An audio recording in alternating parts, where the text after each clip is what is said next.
After a while, Baek Jong-mayan laughs upon seeing Cadet 23 Hyo-bong without hair and asks where all his hair has gone overnight. Hyo-bong feels unable to remain calm because of the guy next to him. Hyo-bong moves the curtain and apologizes, explaining that he laughed so much, and he'll cover him. Hyo-bong believes it's too late. Baek Jong-mayan also notices Chin Yo-woon sleeping and concludes that something obviously happened all night. He prepares to leave, thinking that he doesn't have to worry about that, as his master instructed him to focus on treatment and not to question anything. 2 days later, the scene shifts to Magic Hotel Group 8's accommodation.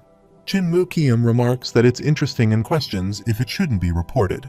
Hyo-bong kneels down in front of him and confesses that he attempted to sever the muscle vein of Cadet 7, who had a severe internal injury.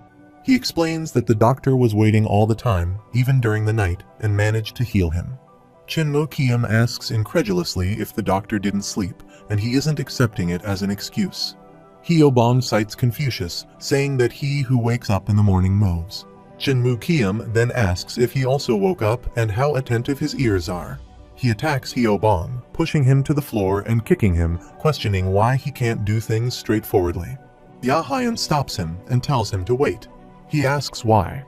Ya-hyun then asks if he knows the name of the doctor currently in the infirmary. Hyo-bong responds that it's Baek Jong-mayan, as he has heard. He adds that he has heard about him a few times. Chin Moo-kium asks if he knows the name. Hyo-bong suggests that he must be a disciple of Baek Jong-woo. He believes that he comes from a poisonous sect and isn't focused on medicinal practices, but rather poison. Despite this, he became the primary doctor of the church.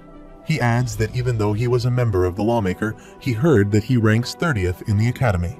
He concludes that it may not be exactly him, but if it's his disciple, it may not work out. Chin Moo-kium remarks that it was then a waste of time to send this guy and warns him not to even dream of supporting his sect. Hyo-bong wonders about this. The scene shifts to a flashback.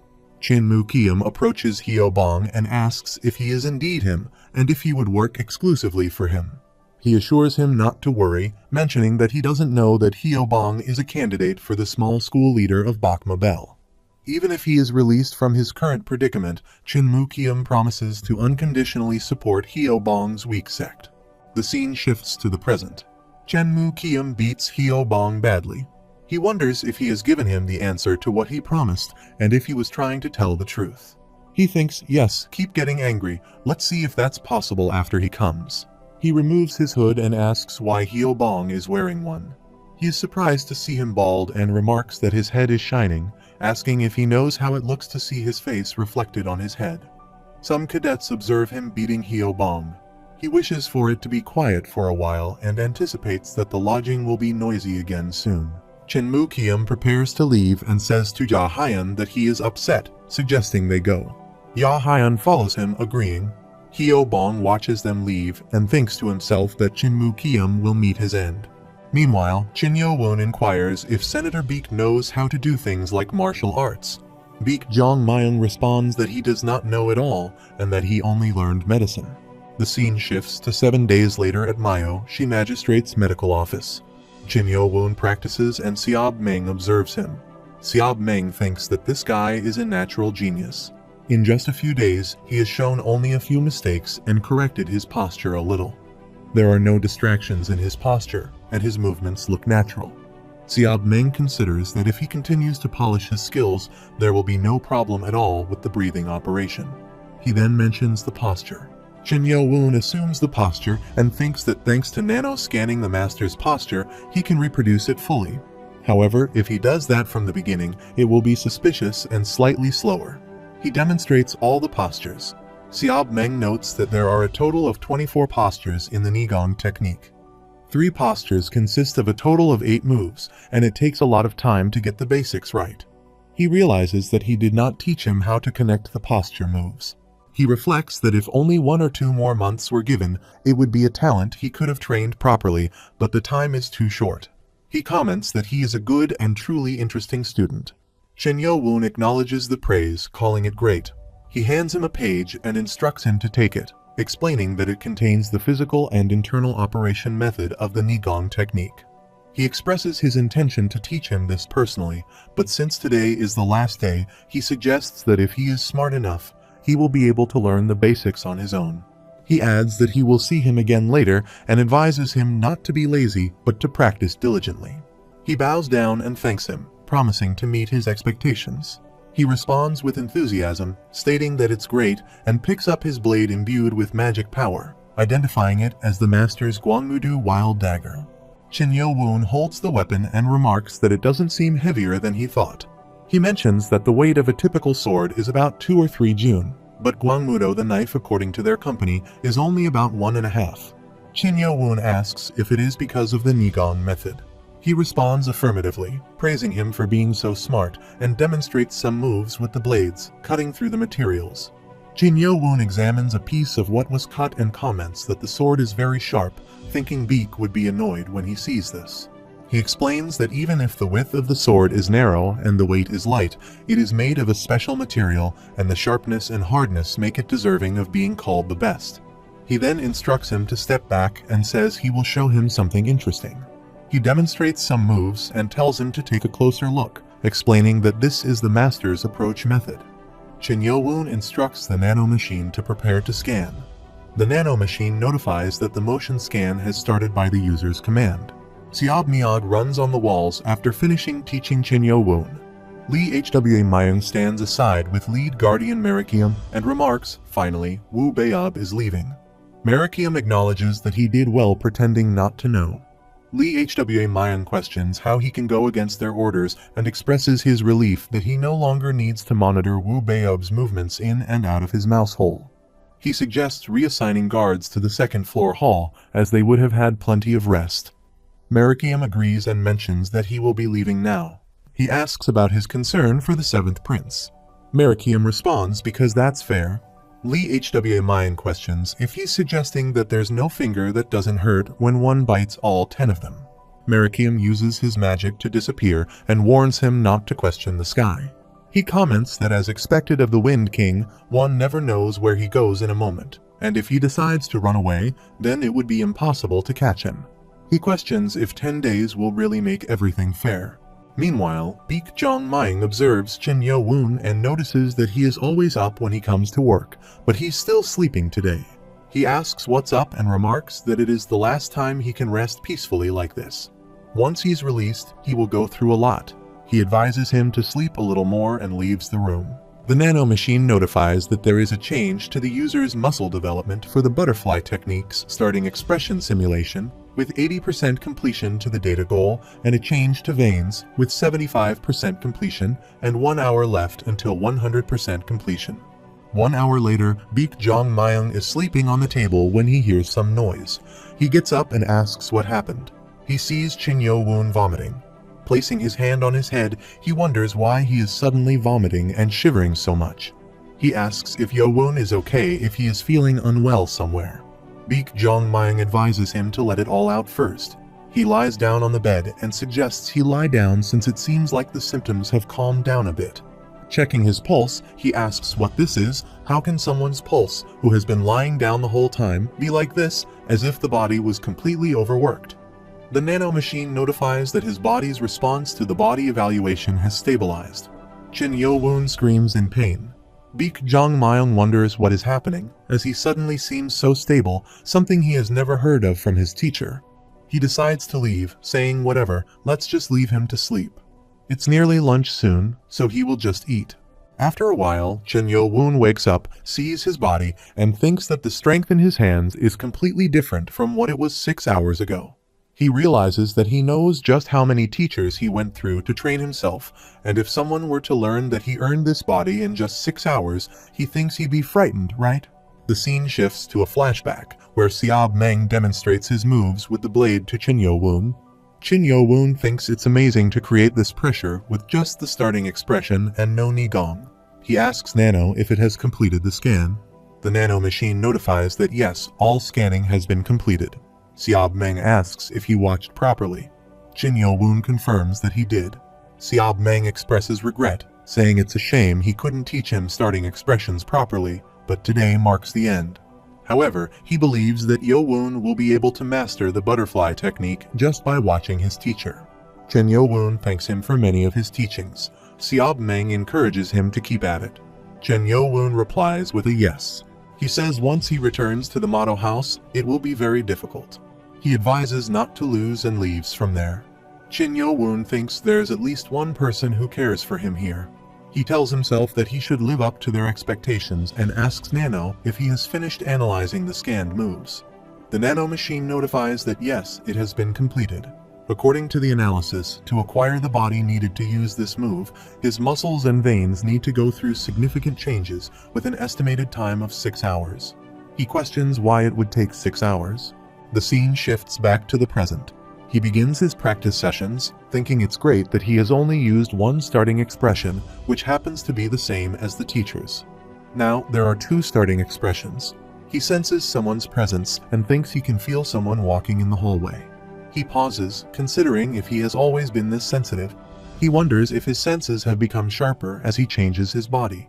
He declares that all preparations are complete. Baek Jong-myung enters, brushing his teeth, and asks when he woke up and what's complete. He replies that he is ready to be discharged, realizing that the presence he felt in the hallway was Dr. Baek. He wears his uniform. Baek Jong-myung remarks that he doesn't even have any other patients and asks what he's going to do when he leaves. He responds that there will be more soon. Baek Jong-myung asks if he truly thinks so and adds that it's better for there to be no patients. He thanks him, acknowledging that he has imposed on him for a while. Baek Jong-myung assures him that it's alright, mentioning that he will be going through a lot, but will be praying for him. He leaves the room, and Baek Jong-myung sits alone, pondering that now he doesn't even have anything to do, wondering if he should just sleep. Meanwhile, Chen Yo-woon stands outside the room, reflecting on whether the doctor pretended not to know that Xiao Meng taught him martial arts. He contemplates how uncomfortable it would have been the whole time he was in the clinic and decides he will never forget the doctor's consideration for him. He rests his head against the door, thinking about the patients he so desires and resolves to send them to him for sure. After a while, all cadets gather at Motto House Grand Armament for their afternoon group training. Some cadets observe Chen Yo-woon gossiping, and one cadet identifies him as the heir of the other clan in their group. Another cadet remarks that it has been 2 weeks. Chen Mu-kium notices him and thinks to himself that he is finally here of peasant blood. Im Pyong sees him and announces his arrival. Chen Yo-woon confirms, and Im Pyong asks if his body is fine now. He replies that he is completely cured. Im Pyong remarks that it's fortunate as he explained it to him in theory, but he remembers his position. Chen Yo-woon affirms. Im Pyong hands him a sword and shield, instructing him to go in that direction with the others. As he passes near Chen Mu-kium, the latter asks him if he only came now because he was scared. Chen Yo-woon walks away without saying a word. Chen Mu-kium thinks to himself that this man ignored him. Chen Yo-woon thinks to himself not to get too excited yet, as both Chen Mu-kium and he will show him properly in a while. Im Pyong announces that they will commence practical training using real swords. He emphasizes the importance of paying proper attention and maintaining correct distancing. He warns that if the same accident as before happens, he will expel the offender from the academy with the authority of a leader and asks if they understand. They respond with motto. He shows them a red flag, and they all begin training. He observes that even though Chen Mu-kium's personality is haughty and atrocious, he effectively controls his teammates as a clan heir should. However, the problem lies with Chen Yo-woon. He intentionally placed him in a position with the least movement and hoped he wouldn't make a mistake. Im Pyong notes that Chen Yo-woon is performing better than expected and appears to be keeping up with what the other teammates are doing. He then instructs them to line up their shields properly and maintain their posture and lineups. He praises them, saying they are doing well, and instructs them not to move until he commands. 15 minutes later, he reprimanded them, stating that he had instructed them not to move, questioning who made a sound, and asking if they were unable to follow instructions properly. He questions whether they believe they will be able to defeat the other groups in the second test with this level of performance and reminds them to pay attention. He observes Chen Yo-woon and wonders how someone who has been training until now can perform so well. He questions whether Chen Yo-woon is truly the same person who was lying down in the clinic the whole time. He moves a yellow flag, thinking that he needs to reassess him, and then commands them to change formation, surround the enemy in a semicircle, move forward by half a step, and take big steps. He observes their performance and compliments them, saying very good. Chinmu Kiam observes Chen Yo-woon, berates him, and wonders why he isn't making any mistakes. He wonders if Chen Yo-woon believes he will simply watch him be successful. He connects with Ya-hyun through telepathy and instructs him to nod his head if he can hear him, and to do as he says for the third lineup. Ya-hyun confirms, saying he understands. Im-pyong then announces another change in the lineup, instructing them to quickly stack the shields to 3 levels. Chen Yo-woon thinks it's not difficult, perhaps because Nano imported the simulation video. Im-pyong directs them to stick their swords out through the holes once the shields are stacked, emphasizing the importance of maintaining speed even if they are being cautious. Meanwhile, Ya-hyun contemplates that he can see Chen Yo-woon's vulnerable spot entirely exposed, thinking that someone of peasant blood should be crawling on the ground. He attempts to kick Chen Yo-woon, but Chen Yo-woon notices him. Ya-hyun wonders if he was detected and decides to use a little bit of Nigong since he doesn't even know martial arts, but resolves to use all his strength to kick. However, Chen Yo-woon employs his magic power and effortlessly throws him far away. Chinmu Kiam notices him and considers the rebound. Ya-hyun realizes he was catapulted off, acknowledging that the other person's Nigong is much stronger than his own. Im-pyong approaches him and asks if it's him again. Chen Yo-woon secretly pushes his ankle, causing him to still feel pain. Chen Yo-woon looks at him and laughs, which angers Ya-hyun, who thinks to himself that a peasant dares to laugh at him. Im-pyong notices Ya-hyun grinding his teeth and remarks that he can't seem to come to his senses. Ya-hyun explains it's not that, but his butt hurts. Confused, Im-pyong asks about his butt, then hits him, commenting that the kid is completely lost. He reveals that Ya-hyun was the one who stabbed number 23 in the back last time, and informs him that he won't have any free time for the next 4 days. Until bedtime, he will be undergoing intense training with his leader. Ya-hyun attempts to say something, but Im-pyong angrily dismisses him, stating that he's still making excuses. Ya-hyun responds with motto. A cadet whispers that it serves him right, as he was acting all high and mighty with Chinmu Kiam backing him, and he brought it on himself. Chinmu Kiam becomes angry with Chen Yo-woon. After a while, Im-pyong informs Ya-hyun that he won't have any free time for the next 4 days. Until bedtime, he will be receiving intense training with his leader. Lee Hwa-myung observes them from a little distance away. Im-pyong moves his hand as if to hit Ya-hyun, remarking that he's still making excuses. Lee Hwa-myung thinks that Chen Yo-woon's Nigong is stronger than he thought, even if the right guardian taught him. It's still strange that the Baldy should have around 30 years of training worth of Nigong since he took the medicine ball, yet Chen Yo-woon's exceeds that. He considers that there's no way the Xiaobmeng drunkard taught him properly and wonders if he has a physique that can naturally absorb the complete effect of the medicine ball. Lee Hwa-myung concludes that as expected, it can't be explained any other way. Even if he is a half-blood, a tiger's child is a tiger. The standoff between 2 heirs in the same group is about to get interesting. After a while, at the Grand Armament Great Hall, Im-pyong sits with his cadets to eat food and instructs them to begin eating. They respond with motto and start eating. Chen Yo-woon eats his food and reflects that if this is chicken marinated in soy sauce, it truly was torture to only have been able to eat white porridge for 14 days. He wonders if Chinmu Kiam is going to glare at him throughout the entire meal, deciding it would be better to simply enjoy the food for now. He admits he doesn't know why Chinmu Kiam hates him so much, but he cannot forgive the actions of the 6th clan either. He imagines Chinmu Kiam wouldn't understand the feeling of watching his mother's death without being able to do anything, and looks forward to surpassing him. He resolves to trample over all obstacles from now on. Im-pyong announces that since mealtime is over, Friday's schedules will now be wrapped up. He instructs everyone except for number 80 to disband. He walks away, calling for them to disband. Chen Yo-woon observes the dorm and thinks that Group 8's quarters were room 8 on the 1st floor, making it easy to remember since it corresponds. Chinmu Kiam asks where he is trying to go without his permission. Chen Yo-woon thinks to himself that he does not disappoint his expectations and always has leftovers with him. He wonders if Chinmu Kiam wants to act like a master wherever he goes. A cadet identifies him as the Spring Clan's heir, while another cadet asks who the guy in front of him is. The first cadet responds that he is the 7th heir, according to rumors. He says it should be fun. Just then, Chinwon Ryan from the Sound Clan arrives with her cadets and sees Chin Yo-woon and Chin Moo-kium. Chin Moo-kium thinks to himself that many have gathered and wonders if they shall start.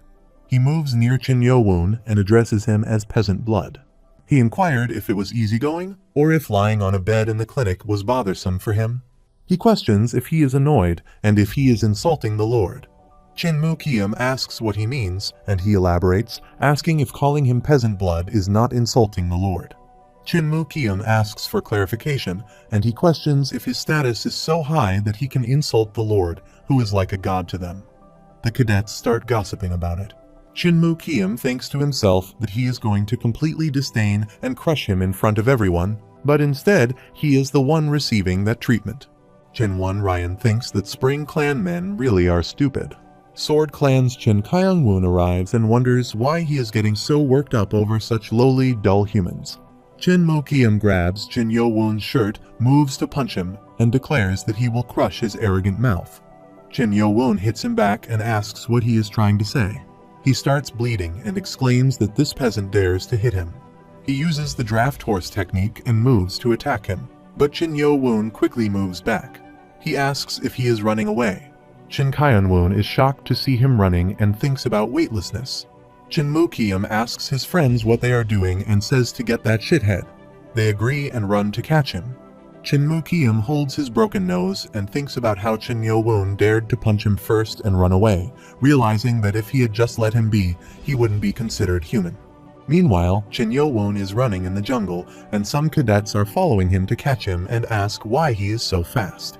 Chin Moo-kium thinks something is weird. It's as if he's running at just the right speed for them to not be able to catch up to him. He chides his friend and asks why he is hesitating, then tells him he will go by himself and move.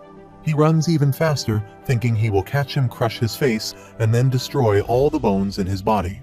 Chin Yo-woon stops after reaching a point. He asks if he is done running. Chin Yo-woon dismisses the notion of running as a joke.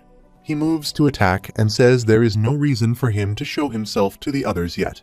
Chin Yo-woon is attacked by him with his power, and he tries to defend himself, shocked to see his skills. He thinks he has defended the attack using 7-star aerodynamics, but he is still pushed back, realizing his aerodynamics are strong. He asks how he knows martial arts. Thinking back, he realizes his weightless movement was quite fast, and he had absolutely no Nigong in the first test. Chin Yo-woon thinks to himself that he is becoming flustered, as he expected, and continues with this momentum. Other cadets also come there to help Chin Moo-kium. He employs the grafting technique's second sub-expression and the night border to attack, but his opponent moves back. He considers whether he should have avoided it and then punches him. He uses the Spring Clan technique's second sub-expression, continuous batting, to attack, but his opponent defends himself. Chin Yo-woon believes he is still unable to match his opponent's Nigong. His Nigong must have been higher than other students even before he was admitted. He thinks his opponent's Nigong must be even higher since he took the magic pill, yet he can still stand his ground. He realizes he needs to attack his opponent without giving him any time to counterattack. Chin Yo-woon demonstrates some magical moves. The cadets are shocked to see them, and one cadet asks how he can use that type of martial arts. As he moves to attack, Chin Moo-kium kicks him and throws him away. Observing him, Chin Yo-woon thinks he's good with sub-expressions, but has no idea how to respond to the enemy's attacks. He lies on the floor, covering his face, and thinks he was only focused on the techniques and did not see that kick coming. He admits he was pretty surprised that he used some skills that did not suit him, but he can tell he is just improvising.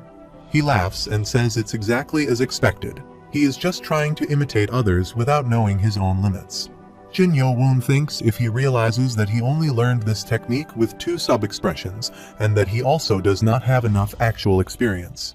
He thinks he underestimated Chin Moo-kium and who knew expression would make such a big difference. Chin Moo-kium states he does not know how he learned martial arts. He employs the Spring Clan technique's 5th sub-expression and double submission to attack and says he will ask all these questions later.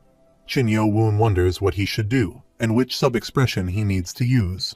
The nano machine notifies that danger from an external force has been sensed, increasing eye functions in response to danger, and operating defense mode through the battle tutorial.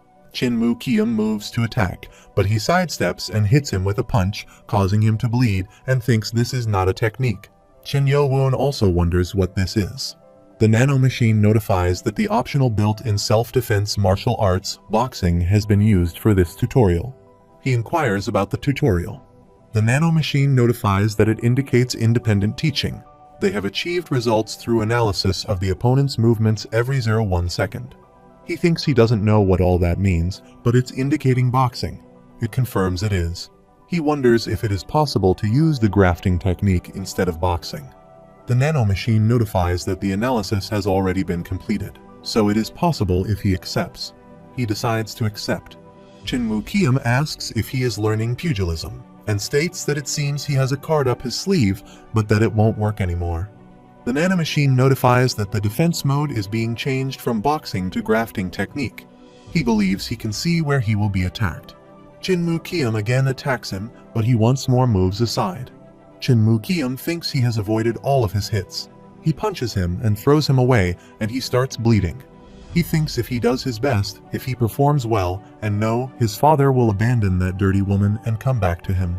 The scene shifts to a flashback where his mother places her hands on his head and says he needs to win everything, alright? He agrees.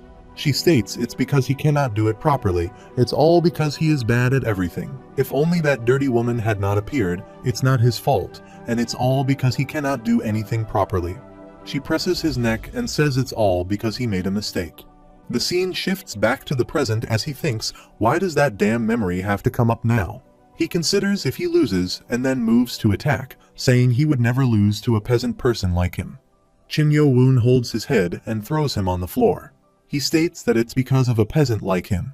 Before he can complete his sentence, Manhwa interrupts, saying he brought all of this upon himself. Manhwa stands in the woods, astonished. He remarks that Manhwa, whom they couldn't defeat together, has been truly beaten.